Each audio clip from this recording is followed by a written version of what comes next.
દાહોદમાં આવેલી એક ફેક્ટરીમાં પૂર્વ કર્મચારીએ પોતાના સાગરીતોને મોકલી ફૂડ સેફ્ટી અધિકારીનો રોપ ઝાડી નાણાંની માંગણી કરતા પોલીસે ઝડપી લઈ તપાસ કરતા દેશી પિસ્તોલ પણ મળી આવી હતી. પોલીસે ફરિયાદ નોંધી 4 લોકોની ધરપકડ કરી છે.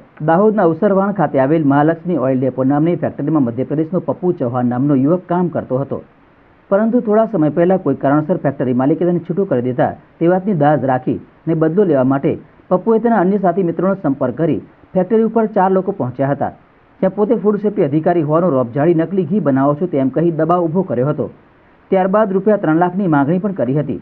ત્યારે ફેક્ટરી માલિક ફેક્ટરી ઉપર આવી પહોંચતા તેમણે દાહોદ બી ડિવિઝન પોલીસનો સંપર્ક કરી સમગ્ર હકીકત જણાવતા પોલીસની ટીમ ઘટના સ્થળે દોડી આવી હતી અને કથિત ફૂડ સેફ્ટી અધિકારી પાસે ઓળખ કાર્ડ માંગતા ગલત તલાક કરવા લાગ્યો હતો, જેથી પોલીસે હાજર 4 લોકોને પોલીસ મથકે લઈ જઈ તેમની અંગઝડતી કરતા દેશી બનાવટની પિસ્તોલ અને 4 જીવતા કારતૂસ પણ મળી આવ્યા હતા. દાહોદ બી ડિવિઝન પોલીસે વૈભવ ચૌહાણ, સુનિલ નાગર, રોહિત પરમાર, પ્રવેશ ચૌહાણ અને પપ્પુ ચૌહાણ આમ 5 મધ્યપ્રદેશના ઇન્દોરના રહેવાસી છે. આ તમામ વિરુદ્ધ ફરિયાદ દાખલ કરી 4ની ધરપકડ કરી છે, જ્યારે પપ્પુ ફરાર છે.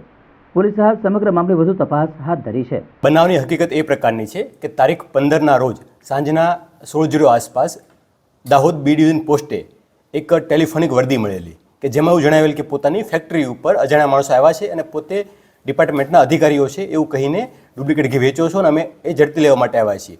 આ પ્રકારની માહિતી આધારે દાહોદ ટાઉન બી ડિવિઝનના ઇન્ચાર્જ પીઆઈ શ્રી અને સ્ટાફના માણસો દ્વારા ત્યાં જઈ અને ચકાસણી કરતા જે માણસો હતા તે પૈકી વૈભવ ચૌહાણ, સુનિલ નાગર, રોહિત પરમાર અને પ્રવીણ ચૌહાણ આ નામના 4 વ્યક્તિ અને એક પપ્પુ ચૌહાણ કે જે ત્યાંથી મળી આવેલ નથી, આ 4 લોકોની હસ્તગત કર્યા હતા અને એમની ઝડપી દરમિયાન તેમની ગાડીમાંથી માઉઝર પિસ્ટલ અને રાઉન્ડ પણ મળી આવ્યા છે. તો આ અન્વયે આર્મ્સ એક્ટ મુજબનો ગુનો દાખલ કરી આગળની તપાસ હાલમાં ચાલુમાં છે. તથા મહાલક્ષ્મી ઓઇલ ડેપોના નીરજ રેવાચંદ મામનાણી છે, એમની ફરિયાદ ઉપરથી આ લોકો ઉપર પોતાની ખોટી ઓળખ ઊભી કરવા માટે, ગુનાહિત કાવતરું રચવા માટે અને એક્સટોર્શનની કોશિશ માટે આઈપીસીની કલમ 120B, 170, 511, 384 મુજબનો ગુનો દાખલ કર્યો છે અને બંને ગુનાની તપાસ હાલમાં ચાલુમાં છે. વિગતવાર તપાસ દરવા આ પ્રકારના અન્ય કોઈ બનાવ બન્યા છે કે કેમ, અન્ય શું હેતુ હતો, અન્ય કોઈ પ્લાનિંગ હતું કે કેમ, એ તમામ દિશામાં કામગીરી કરી આગળ કામગીરી કરવામાં આવશે.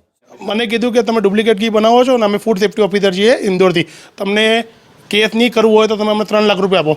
અમને એમનાથી આઈડી કાર્ડ ને આધાર કાર્ડ માંગી, સેફ્ટી ઓફિસર હોવાથી એ લોકો અમને કંઈ આપ્યું નહીં, તો એટલામાં મને ડાઉટ જતો રહ્યો તો મારા ભાઈને ફોન કરીને બોલાવી લીધો, કીધું પોલીસ સ્ટેશનમાં ફોન કરી દે.